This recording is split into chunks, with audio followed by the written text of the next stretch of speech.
Hi everyone, I believe some of you are aware that there will be a new processor coming from Intel known as the 14th Gen Meteor Lake. And in order to run that processor, you either do a BIOS flash on your Z790 board or to purchase a refresh board. And it happened that I do have this refresh board coming from ASUS known as the ROG Strix Z790-F Gaming Wi-Fi 2. Before I begin, I'd like to thank ASUS Singapore to have provided this board for me to share with you guys. Let's begin. Before showing you the content inside this box, a word of appreciation of how this box is being manufactured. Besides showing you the picture of the motherboard and the model number over here, when you flip over, ASUS have done all the imprints and with all the pictures, with all the specification. Well, I find this very useful, especially when you want to purchase a board from a shop. All you need to do is just to flip and all the specifications are written over here. So a quick glance before you decide to purchase. When you remove all the items from the box itself, first thing you'll be ushered with the motherboard, followed by the instruction manual and stickers for your CMOS batteries and even for your case badge, a set of Wi-Fi antennas, and in this package are all the accessories. Just off of my mind, kudos to ASUS, as some of you have witnessed that all this accessory package, right, which is inside the box, are scattered all over, so we got to pick them one by one. Instead, ASUS have actually provided this package where all is in one, so when you pick all the accessories, right, you might not drop any of them off and you'll be in one pack. Nice touch. Now, as for accessories, you'll be given, this is a keychain, 2 M.2 clips additional, in case if you break any of the M.2 clips on the motherboard itself, you can replace with this. Additional M.2 pads, additional M.2 thermal pad, in case if the thermal pad on the main board have torn or wear, you can just use this as a replacement. Some zip ties for your cable management, and SATA cables, which one is of a 90-degree and the other is a straight. This is an ATX motherboard that has a measurement from here all the way to here. It's at 305mm, and from the top to the front, this is at 245mm. The height measurements of the VRM heatsink to the motherboard itself, starting from the top all the way to the motherboard itself, is 38mm tall. And at the rear, from the top of the rear I/O to the motherboard, is at 45mm tall. At the top, you'll be ushered with 2 chunky aluminum heatsink for your VRMs, and the power stage on this board is 16+1+2 at 90M chokes. At this section over here, this is the 1700 socket, just to show you, and this is the pinout. Now at all times, please leave this closed if you're not placing the processor, as you might accidentally dent the pins and you might damage the socket. And this 1700 bracket, or should I say socket, support Intel processor of generation 12, generation 13, and the upcoming generation 14. Over at this section here, these are the DDR5. There are a total of 4 DIMM slots, and it supports up to 192 gig dual channel and a XMP profile of 8000 MHz. There are a total of 5 M.2 slots over here. Let me just remove. There's 1, there's 2, there's 3, there's 4, and there's 5. And all this M.2 are of generation 4.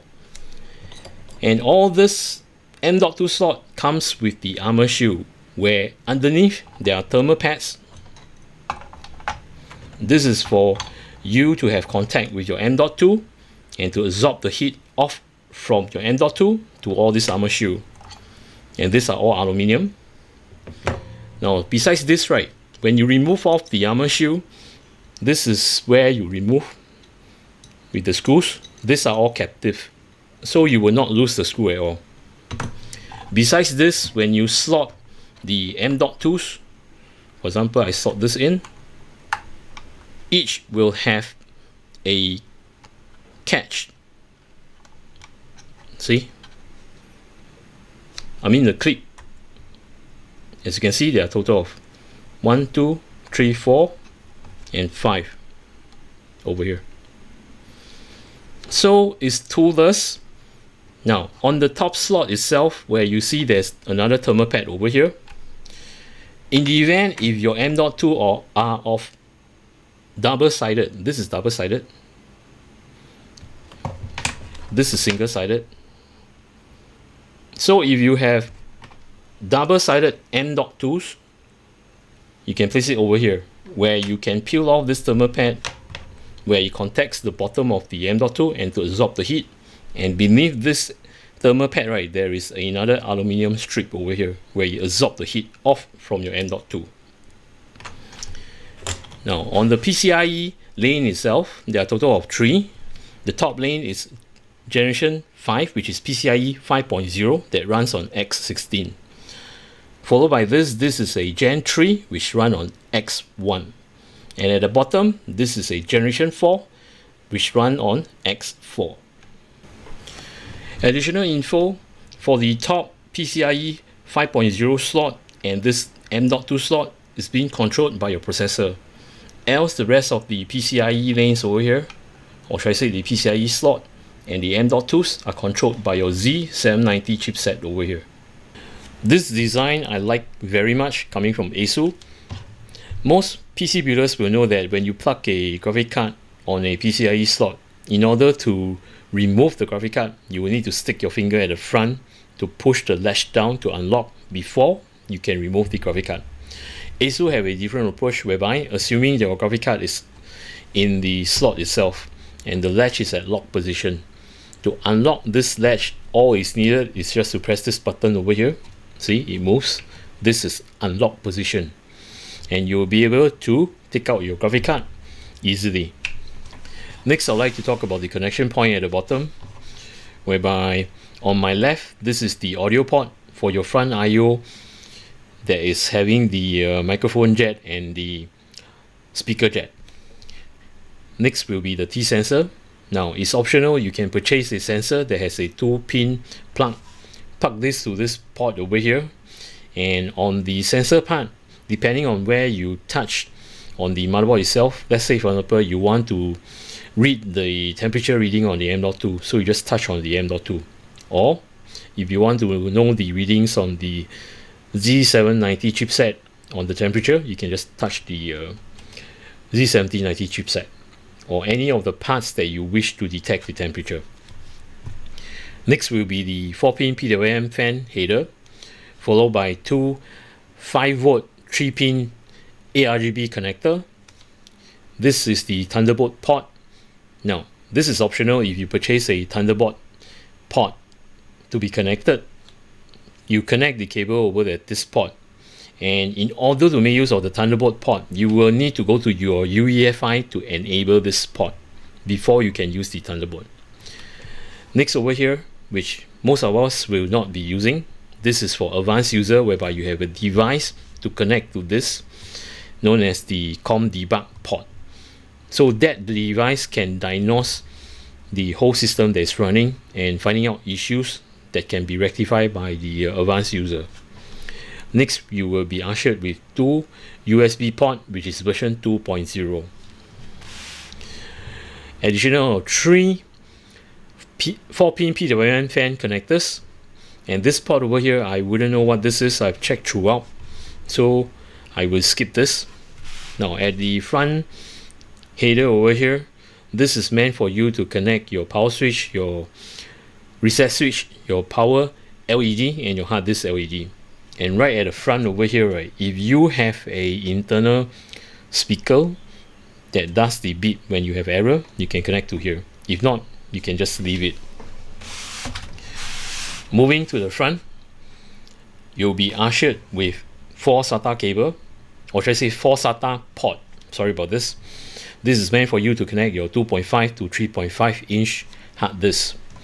Next will be a 3.0 USB header meant for your front I/O type A port. This will be a 3.2 type C, which is meant for your front I/O port. Now take note on this Type-C front I/O port, whereby if you to plug anything on the Type-C front I/O, you can charge the port itself, and the power delivery in fact is 30 watts. So take note on this. You can install the program and to charge your mobile devices with the front port. Now this also serves as a transfer rate of 20 gig per second, followed by a 24-pin power connector, whereby it draws power straight from your PSU, where you connect the 24-pin connector to this.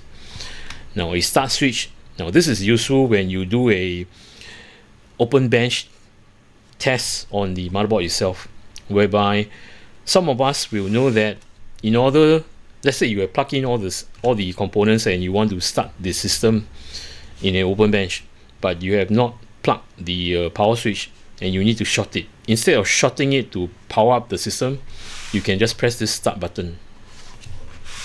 Now next will be here. Let me just brighten this up so that you can see clearly. Now on the front over here, right, the first connector over here, this is meant for your 12 volt RGB. I mentioned this again, 12 volt RGB. Do not go and plug your 5 volt 3-pin ARGB on this, right? You will damage your ARGB device. Followed by a standard 3-pin 5 volt ARGB connector, and this is over voltage controller, whereby this default, right, it has a cap limit on the V-core that you do overclocking. If you intend to do advanced overclocking and you need more V-core, right, you can switch this dip switch, or should I say the plug, to the front. If you do this, right, this will release the limit of the V-core, as you can set as much as you want. But for normal usage, I'll just leave it as default so that you have a cap limit on the V-core. Next will be 3 additional 4-pin PWM fan headers. Now take note, the front one with the black color, this is meant for your liquid AIO pump or your custom looping system, the pump itself, D5 pump or so, as this will provide more amperage. So make sure that you plug your liquid AIO pump header through this AIO pump, and not the CPU fan 1 and the CPU fan op. In fact, this is CPU fan and this is CPU fan op.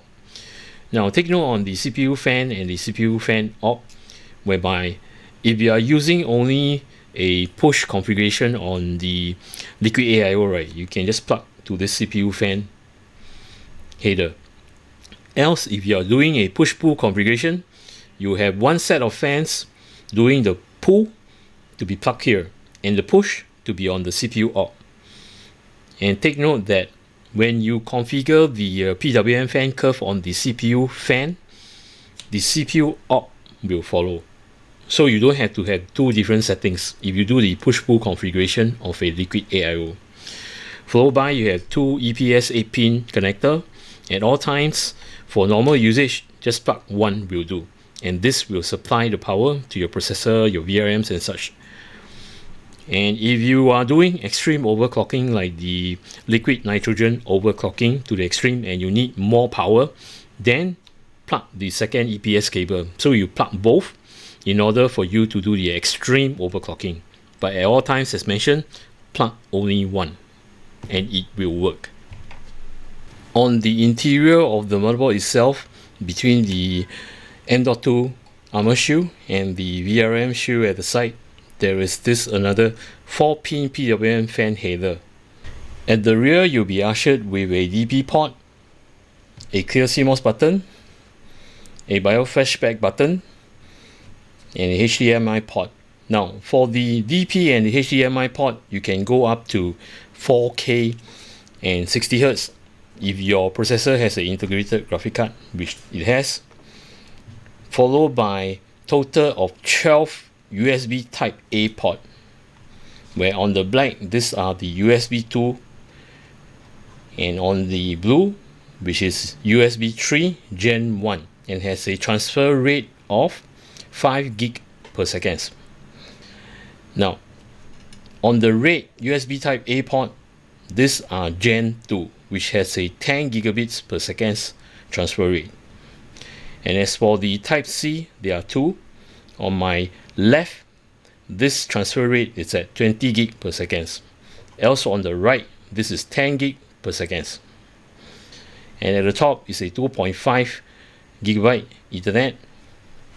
And you have the Wi-Fi 7, which is the new technology. Now, speaking about the Wi-Fi itself, the connection point is very unique. ASUS have provided the antenna, which looks like this. Now, in traditional way, we need to screw the antenna in. But for this new design, right, you don't have to screw it in. All is needed is just to plug this end to the Wi-Fi connectors. See, it's done. You don't even need to screw. And to remove it, it's just simply plugging it off from the Wi-Fi connection point. As for audio, we have the microphone in, we have the line out, which is meant for your speaker, and a SPDIF out.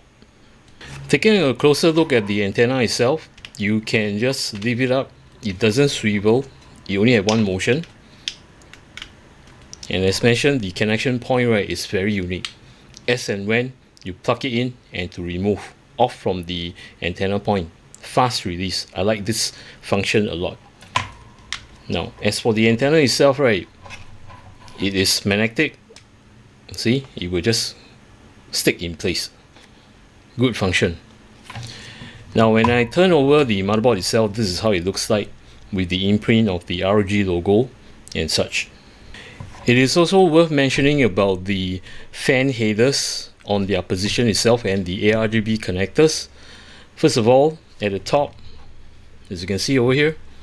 Now, if your radiator is at the top, I mean the liquid AL is at the top, you have your fan connectors over here, where you connect your fan, I mean the radiator fans over here, or if you're doing push-pull configuration as mentioned, you can place it here and here.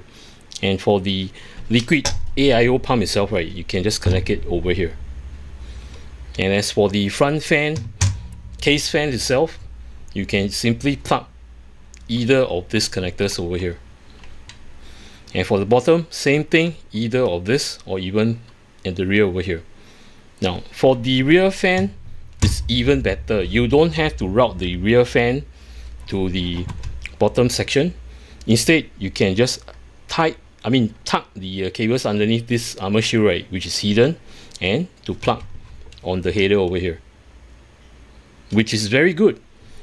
And also for the ARGB connectors, right, if you have your fans ARGB at the top, you can just connect to the 3-pin 5V ARGB connector over here. And for the bottom or the front and such, you can make use of the bottom two additional 3-pin 5V ARGB connectors. So all these are planned nicely, as in like the location, so you don't have to feeder with the cable mess, as in like the cable going too long, like for example your rear fan or even your ARGB. If let's say it sticks over here, right, then you will need to route and such. The layout is well planned. This is how the ARGB lights up on the motherboard itself, only this section where it shows the ROG logo. And for this, right, this is just a halogram, it doesn't glow. And besides this, right, on my top right hand corner, as you can see, there is an LED lit up. Well, that is the debug mode, whereby it will flash accordingly. If let's say there's some issues like the processor, the RAMs, it will indicate on the debug LEDs. Let me just show you. So as you can see, right, it flashes. See, right now it's white, green, and so forth. So you will diagnose the system when it's booting up. So when it's green, right, meaning you say everything is alright.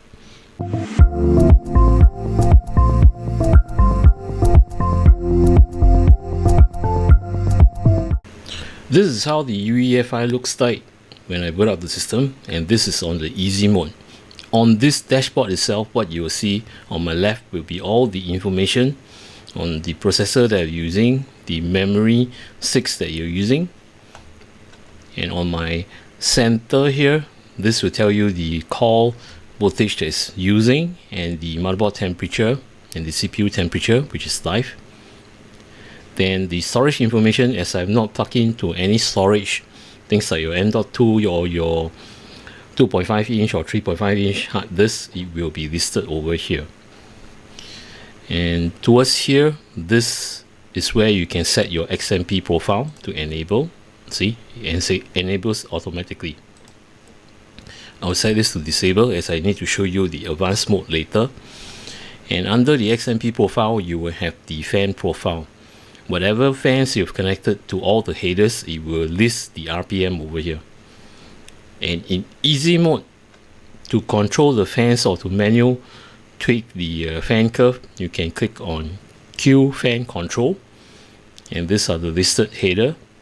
So assuming that right now, in fact, I've only plugged with the CPU fan, which is my radiator fans. So if you want to tune this manually, you can just click here, manual. Once you've done that, right, you can set your curve as and when you want.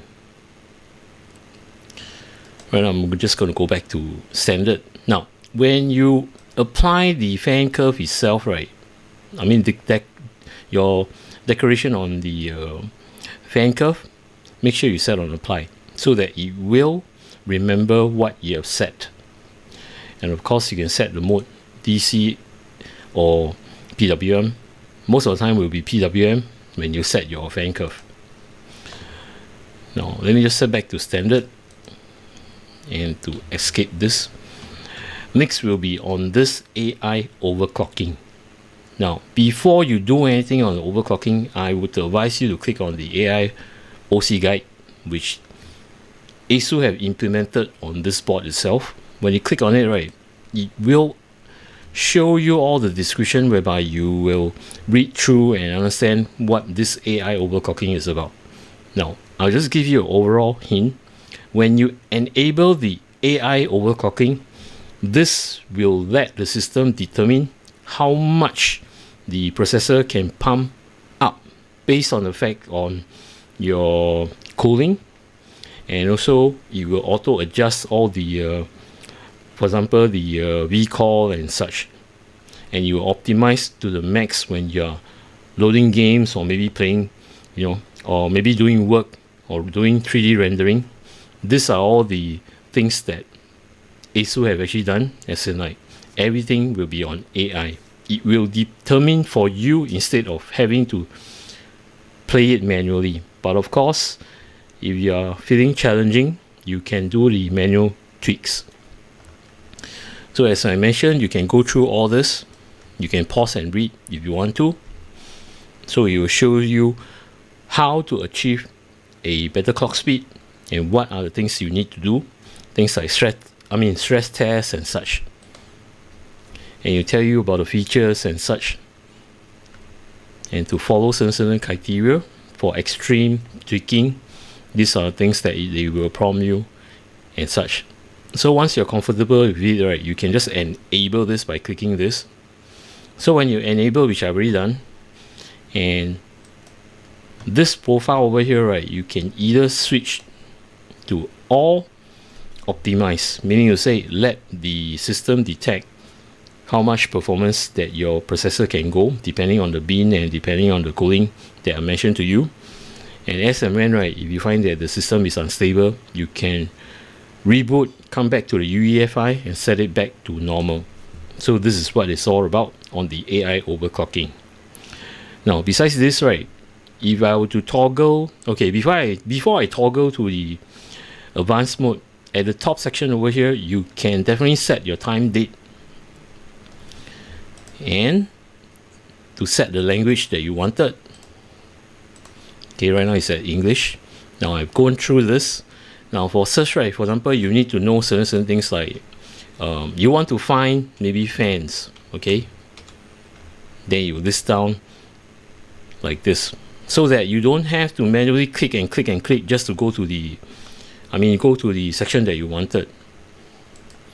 Okay, let me just exit this. Now, besides this, this is Aura, whereby you can set it to stealth mode, whereby you will turn off both the debug LED and the ARGB lightings on your motherboard. Or if you want just only the Aura only, which is the ARGB on the motherboard, instead of showing the debug LED lights, you can set this, or you can totally off it. It's all up to you. And of course, resizable bar, when you enable this, the CSM mode will be disabled. So when you click on this, right, when you set it on, the legacy devices will be off. Another neat feature about this motherboard itself, I like about this MEM test. When you click on this, right, when you apply, okay, you take some time to load. Then once it's loaded, right, you will be in an interface to test your RAMs. Okay, just going to show you in a short while. See, you will test your RAMs and such. Make sure that there are no errors and such. So when you trigger your XMP profile, you can make use of this in-house or inbuilt utility to test your RAMs, to check for errors. Now let me just escape this and to go back to the main menu. Oh, I end the test, probably test completed. Okay, now you will say pass, and of course I've actually terminated manually. Let it run when you set on the XMP profile, or you have set your own cycle timing and such. You can make use of this program to test it. Okay, so right now I'm just going to go back to the UEFI. Now back to the UEFI. If you were to toggle the F7 function 7 key, it will bring you to the advanced mode, whereby you have my favorites. Okay, you can add the favorites over here. Things like, let's say for example on here, right, you would like to do a favorite, you can add it to here, not an issue. So that these are all the shortkeys that you can toggle. Things like often used, which is the offset and such. On the main section, it will tell you the BIOS version and etc, and the setting of the processor and such. Now coming to the AI tweaker, this is whereby you set your XMP profile. Now the easiest way to set the XMP profile, in fact, is the easy mode, which I showed you earlier, which you can press F7. See, this is easy. Alright, now for the advanced mode, this is the advanced dashboard. You can set the XMP profile that's listed over here, or you can do it manually. And as mentioned to you, right, when you fiddle with all this manual configuration on the memory, for example, the okay, let's see, where's the memory timing? Okay, when you set all this latency and cache and such, you can always save this profile, then make use of the MEM test, which is what I've highlighted over here, which I showed you earlier. You will test the RAM to make sure that it's stable, then you proceed on. Okay, let me just escape this, back to the AI. Now here I've actually set to XMP profile, which is this. So it will trigger to this setting, which my team group, I mean the DDR5 RAMs, right, is on 6000 megahertz, which I will not touch. This is by default on the XMP profile. And other than that, right, I'll just briefly scroll down and let you see what are the things that you can configure over here. I'm not going to go in depth, just to show you. And probably you might be fiddling with this BRM here to set the load line calibration and such. This is for overclocking. Alright, then these are all the other functions that you can do. Now for the actual B core voltage, right, normally I will do a offset, so that when I do this, right, probably I give a figure of 0, Okay, I've not calculated in this motherboard itself what you can do. So as a standard, normally when I do the actual VRM vCore offset, I will set it at negative. Make sure it's negative 0.125. Then from there I start to pump maybe 0.175 and so on. Then you run the stress test on the system itself, make sure that it's stable. Now what this offset does is, as and when the processor wanted the power, right, it will draw through the VRM itself, but not drawing the full power, as in like what is needed in order for it to boost at that clock speed for your processor. So that's why I like to use this instead of the AI tweak. Then we're going to set it back to auto. Now besides this setting, you can set other stuff, which you can see over here, the DRAM voltage and such. Now back to where I was. Another thing which I will be playing, right, in fact, will be the, let's see,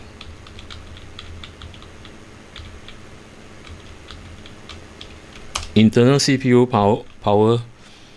You can set your CPU core temperature as in like maximum. If let's say you hit it 90, right, it will bring down the clock frequency and such. So these are the areas where you can play with, but right now I'm just going to set it to auto. Then the package temperature threshold, whereby the temperature which is drawn from your PSU to your motherboard, there is a temperature reading for this. So if you do not want it to go beyond certain temperature, right, you can set over here. Probably you want it to run at max at 80 degree or so in Celsius. You can do that. But right now I'm just going to leave it at going to leave it as auto. Now coming to the power limit, the PL1 and the PL2, this is where you set the long duration or the short duration. Now by default auto, right, it's going to draw the processor max power drawn, which this is a 13700K, which able to run at max 253 watt. Not an issue. That is for long run. But in a short run, right, short burst, you look at the power drawn on the short duration itself. I mean, this is rather aggressive. 4095 watts. Of course it will not draw that.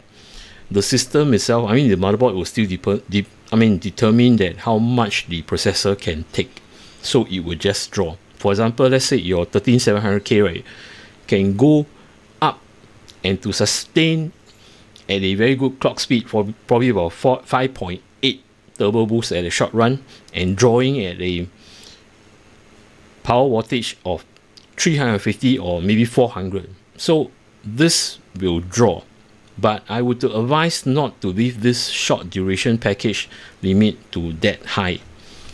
Normally I would set it, okay, since this is a 13700K, right, I'll set it this wattage, which is the max, so that you will not exert too much wattage to the processor in order to yield that the short boost for that period of time.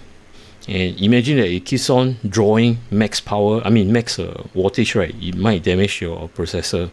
So that's the thing that what I do not like about when the short duration, right, you have set it too high. In fact, most of the time, right, for me to run, right, I would just run 208, or maybe MX to 2. Oops, I better change that before it blows. Okay, this is too much. Now my max of a 13700K based at the region that I'm in right now, I will set it to 208 or max to 210. Reason being, right, at this wattage I'm able to achieve the clock speed throughout constantly at 5 gig, and at a turbo boost, which is the short duration, power drawn, package power limit, which enable me to run at a short burst of 5.6 gig to 5.7 gig. So that's the thing that I will do. And of course, it depends on your cooling. The better cooling you have, right, the higher clock speed you will get. So right now I'm just going to set it to 208, leave it as it is. Now besides this, right, there are other tweaks that you can do, which I'm not going to go into details. Just to show you, these are the stuff that you can play with. Now next will be advanced mode.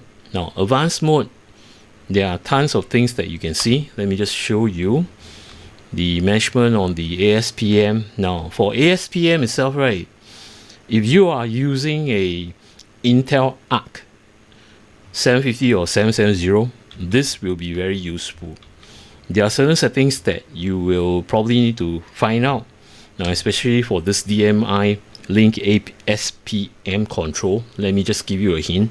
If you to set it disable or to L1, right, there are some tweaks on your Intel Arc card, because the idle voltage that is drawn on the Arc A750 or the A770, right, is at 40 to 43 watt. In fact, on idle it should not be that high. So when you feather with this, right, having to set at L1, okay, just a hint, your drawing idle power will not be at 40 watt. It will be below 40 watt, probably about 18 watts, 11, 15 or 18 watts, around there. So normally I'll just play with this when you're having a art card. Alright, right now I'm not having it, so I just set it to auto. Now besides this, right, you have other configuration like your CPU configuration, your power, the efficiency call information and such. This will be listed over here. The performance call, see, it will show you. These are the information. System agent, I wouldn't know what this is. Oh, okay. Now, if you're running on virtual machine like Sandbox or maybe VMware, you have to enable this virtual terminal device, which is enabled. Maybe it's not virtual terminal device, but I know that if you run VMware or Sandbox, right, you will need to have this on. So make sure you turn this on. If not, you can just turn it off. Other than that, okay, this is the part where you can, let's say you have a discrete graphic card, okay, under graphic configuration. Let's say you have a discrete graphic card, you can disable the, you can just disable your iGPU or to enable. By default it's disabled, so when you plug on the discrete graphic card, right, you will be disabled. If you want both, as in like your discrete graphic card and your iGPU the integrated card on your processor to work along with your discrete graphic card, you can set this to enable. So it's enable you more ports to display on the monitor itself. You can select, for example, your first monitor you wanted to set to your discrete graphic card, and your inbuilt graphic card you want to display on monitor 2. So just set this to enable. And when you do that, right, on Windows itself, you will need to do some configuration. Other than that, okay, PCI Express configuration, this is whereby this section over here, right, this section, sorry about this, where have I gone to? Oh, sorry. Now this section over here, right, is where the PCIe lane, the top lane, which is nearest to the processor, and the M.2 nearest to the processor, this is where you set the generation. For example, let's say your M.2, right, on the most top slot near the processor, and you know that you're running on a Gen 4 M.2, you can just set this. Now, why am I setting this, right? Based on the fact that you know what your M.2 can do, and you do not want to waste time. So when you boot the system, right, the UEFI will tell the system saying that, okay, I know that this is a M.2, I can bypass, I do not need to diagnose. So this is what it meant over this section over here. And as for the bottom section here where it says PCIe X16, this is the PCIe 5.0 slot, which is near to your processor and the slot where you plug your GPU. If you know that your GPU is running Gen 4, right? In fact, it is. I mean, at this era here, I will just select to Gen 4. So you will bypass the Dinos and to boot straight. So this will save time when you boot up the system. Besides this, right, in future there will be generation 5 GPU. So in such event, right, this board is able to cater. So all you need is just to switch this to Gen 5. Or if you were to place a M.2 that runs on generation 5, you will need to have the adapter card you can plug to this slot and to set it to Gen 5 too. But when you set this to Gen 5 using this slot for your M.2, right, and when you move your graphic card to the Gen 4 slot, now there will be a sacrifice on the card itself because it will not run on X16 full. It will only run on X8. So take note on this. Going back to the main menu, come to the monitor section whereby you have the temperature monitor. When you click on this, it will show you all the temperature on your motherboard itself. The CPU temperature, the CPU power, the package temperature. Now earlier on I showed you there is a limitation you can cap. This is where it caps the package temperature. So if you set it to 80, right, the system itself will not go beyond 80 degrees. It will just slow down your system. This is what I meant by limiting the package the package limit. I know it sounds very confusing, but this is how it is. Things like motherboard temperature, it will show you over here, the VRM temperature, the chipset temperature. Now this chipset is meant to state your Z790 chipset, which control the lower portion of your PCIe slot and your lower section, the rest of the 4 M.2 slot. T sensor, as mentioned to you, there is this connection where I showed you earlier. If you have purchased the sensor itself and you plug on that 2 pin, right, the sensor, wherever you have placed it, for example, let's say you place it at your VRM or you place it at your M.2 and such, there will be an indication over here on the temperature. And this, I don't have to say, these are your DDR5 RAM's temperature. Now coming to the fan speed motor, this is to show you what are the RPM of your fans that is connected to the system header, or should I say the motherboard fan headers. And to configure the fans itself, right, just go to Q fan configuration. Now this is your CPU fan, CPU fan 1, and this is your pump. Now it happens that my pump, the sensor is not working. In fact, Arctic Liquid Freezer 2 does not have the sensor, so that's why when I go to the monitor itself, right, see the AIO is none, but I know it's running perfectly fine. Now back to the Q fan configuration. As I mentioned, this is your CPU fan. As mentioned over here, CPU fan. These are my radiator fans. You take a look, right, okay, let me just show you fan monitoring. Look at the CPU fan speed, which is 850 RPM, or hovering around 849 to 850. You can configure this. Let's say I want it to be full. Okay, when I scroll back to the fan monitor, take a look, this will go up. So this is the CPU fan. So whatever you have configured on the fan curve, right, manual fan curve on the Q fan itself. Now I enjoy using this instead of using this. Okay, I never like to use this. Up to your preference, as I find there are more control for me to do it over here. Now let me just set it back to standard. As mentioned, this is the CPU fan, the radiator fans, and this is the the AIO pump.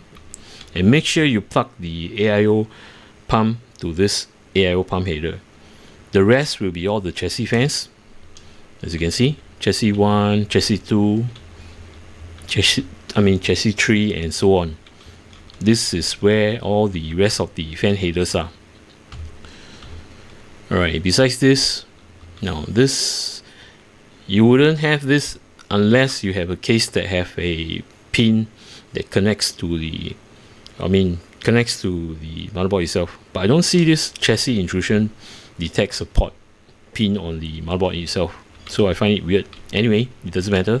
Now come to the boot, where you have CSM. This is meant for legacy USB devices, which we don't use right now, so we normally disable it. See, this is disabled, followed by secure boot. Now for secure boot, right, this is the part whereby if you guys are playing Valorant and you need to enable the secure boot, this is where you set it. Now next will be big boot configuration. You can set all this based on the menu itself, fast boot and such, etc. Other than that, come to the tool whereby the ASUS Easy Flash utility. This is to flash your BIOS if you are using a thumb drive, and in UEFI, right, this is where you load your the BIOS bin file and to flash it. But right now, of course, I don't have anything plugged in, so there isn't any showing over here. Next will be rollback. This is a good function whereby when you do a flash BIOS over on the UEFI itself, right, it will save a copy of the old BIOS. In the event if your new BIOS is not stable, you can come back to the UEFI to roll back to the old BIOS. Then other than that, K-man test I've actually gone through. Now coming to the last two sections over here, ASUS Armoury Crate.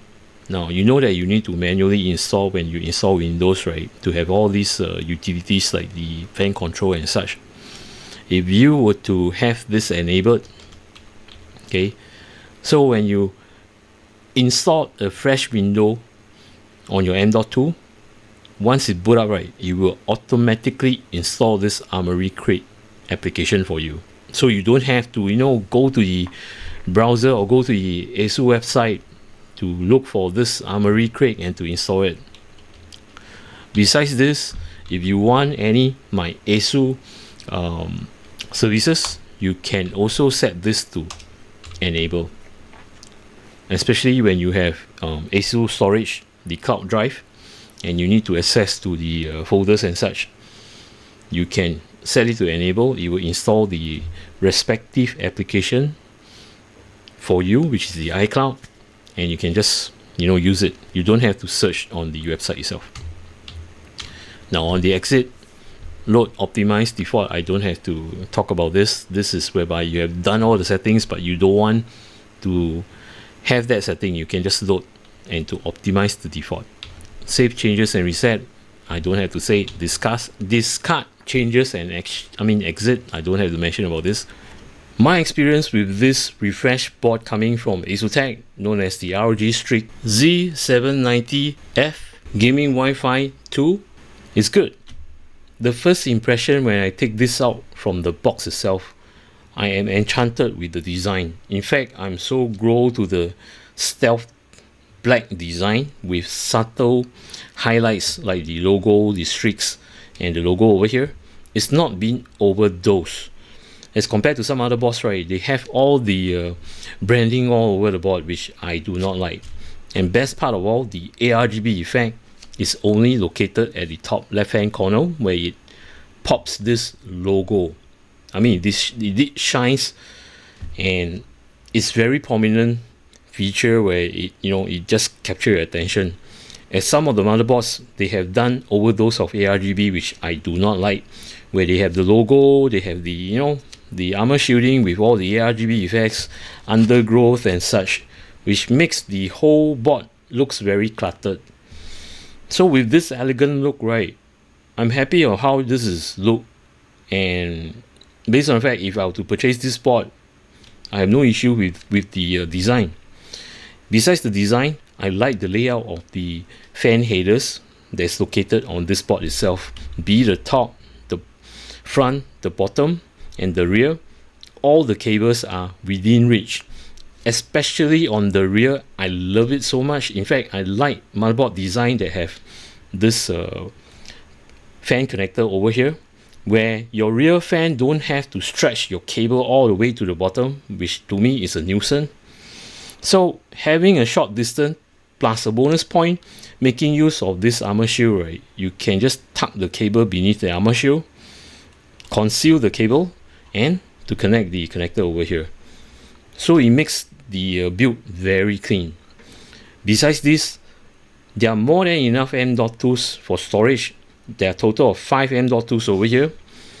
So exclude the OS drive and the program drive. So it's more than enough. And on top of it, I don't have to worry about the heat dissipating from the M.2s, as all these are covered. Let's say you populated 5 M.2s, right? You don't have to get additional heatsink. All this armor shield, which is thick enough, is enough to handle all the heat. And I believe that if I were to rerun a system on it, right, all the M.2's temperature will be very low. Besides this, another bonus point for me, there are tons of USB port. And all this USB port, right, there are 2 USB port which I will use often, which is the Type-C, and some have catered the USB Type-C at the rear to run at 20 GHz per second, but they have it at the front too, where this also runs at 20 gig per second. Why do I like this port? Reason being, right, I do have an enclosure that use Type-C, as in like the M.2 enclosure that use Type-C. So I used to transfer files, which is very convenient for me, and it saves up all the time. And also this port here, you're able to charge any mobile devices, as it has a power delivery of 30 watts. So why not? Besides this, if you were to do this like a bench test set, this start button here is very useful. You don't have to short the power pins over here to power up the system. All you need is just to click on the start. I wish that this board have a reset switch. Now besides this, right, there is one thing I'd like to highlight. There are no clear CMOS short pins over here. In fact, all will be done at the rear, which is the clear CMOS. It's either you like it or you hate it, because sometimes when you want to clear CMOS, right, when you have this in the case, you have to flip to the back to clear the CMOS. Now coming to a point whereby I don't really like about this board itself is that the M.2s all are generation 4. There are no generation 5. So for future proving, if I were to want a Gen 5, especially for content creator who does rendering and does compilation, right, if you want a Gen 5, right, you will need to get an adapter to plug to this PCIe 5 slot, and to make use of your graphic card on the Gen 4 PCIe lane.